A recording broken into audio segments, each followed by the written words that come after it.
ನಿಮ್ಮ ಹಳೆ ಒಡವೆನ ಅಧಿಕ ಬೆಲೆಗೆ ಮಾರಬೇಕೆ?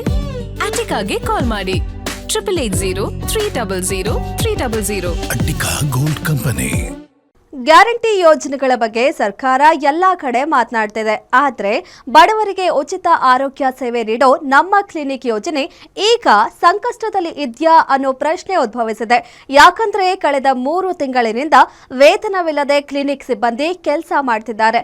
ತಕ್ಷಣವೇ ವೇತನ ಬಿಡುಗಡೆ ಮಾಡದಿದ್ರೆ ಸೇವೆ ಸ್ಥಗಿತಗೊಳಿಸೋ ಎಚ್ಚರಿಕೆಯನ್ನ ವೈದ್ಯರು ಮತ್ತು ನರ್ಸ್ಗಳು ನೀಡಿದ್ದಾರೆ.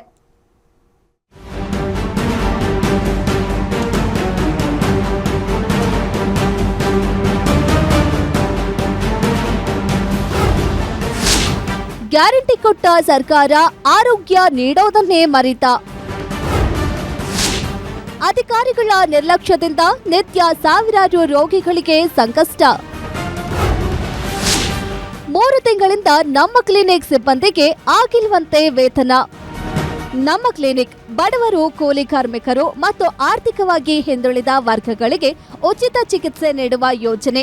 ಆದ್ರೆ ಈ ಯೋಜನೆ ಕಳೆದ 3 ತಿಂಗಳಿನಿಂದ ಹಳ್ಳ ಹಿಡಿತಿದ್ಯಾ ಅನ್ನೋ ಆತಂಕ ಎದುರಾಗಿದೆ. ಯಾಕಂದ್ರೆ ಉಚಿತ ಆರೋಗ್ಯ ಸೇವೆ ನೀಡೋ ಉದ್ದೇಶದಿಂದ ಆರಂಭಗೊಂಡ ಯೋಜನೆಯಾದ ನಮ್ಮ ಕ್ಲಿನಿಕ್ ಸಿಬ್ಬಂದಿಗೆ ವೇತನವೇ ಆಗಿಲ್ವಂತೆ. ಜಿಬಿಎ ವ್ಯಾಪ್ತಿಯಲ್ಲಿ 240ಕ್ಕೂ ಹೆಚ್ಚು ಕ್ಲಿನಿಕ್ಗಳು ಕಾರ್ಯನಿರ್ವಹಿಸುತ್ತಿದ್ದು 1000ಕ್ಕೂ ಹೆಚ್ಚು ವೈದ್ಯರು, ನರ್ಸ್ಗಳು ಮತ್ತು ಸಿಬ್ಬಂದಿ ಸೇವೆ ಸಲ್ಲಿಸುತ್ತಿದ್ದಾರೆ.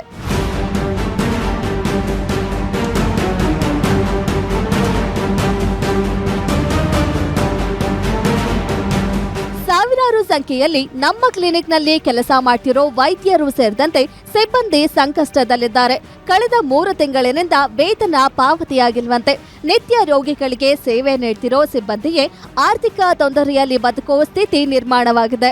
ಬಿಜೆಪಿ ಸರ್ಕಾರದ ಅವಧಿಯಲ್ಲಿ ಆರಂಭಗೊಂಡಿದ್ದ ನಮ್ಮ ಕ್ಲಿನಿಕ್ ಯೋಜನೆಗೆ ಕೇಂದ್ರ ಮತ್ತು ರಾಜ್ಯ ಸರ್ಕಾರಗಳು ತಲಾ 50% ಅನುದಾನ ಬಿಡುಗಡೆ ಮಾಡ್ತಿವೆ.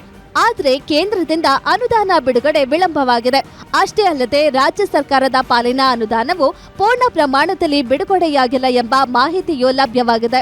ಒಂದ್ ಕಡೆ ಸರ್ಕಾರ ಆರೋಗ್ಯ ಸೇವೆ ಬಲಪಡಿಸುವ ಮಾತು ಹೇಳ್ತಿದ್ರೆ, ಮತ್ತೊಂದ್ ಕಡೆ ಉಚಿತ ಆರೋಗ್ಯ ಸೇವೆಯ ಪ್ರಮುಖ ಯೋಜನೆಯ ಸಿಬ್ಬಂದಿಗೆ ವೇತನಕ್ಕಾಗಿ ಕಾಯ್ತಿರೋ ಸ್ಥಿತಿ ನಿರ್ಮಾಣವಾಗಿದೆ. ಈಗಲಾದ್ರೂ ಸರ್ಕಾರ ಬಡವರಿಗೆ ಉಚಿತ ಟ್ರೀಟ್ಮೆಂಟ್ ನೀಡೋ ಯೋಜನೆಗೆ ಜೀವ ತುಂಬೋ ಕೆಲಸ ಮಾಡಬೇಕಿದೆ.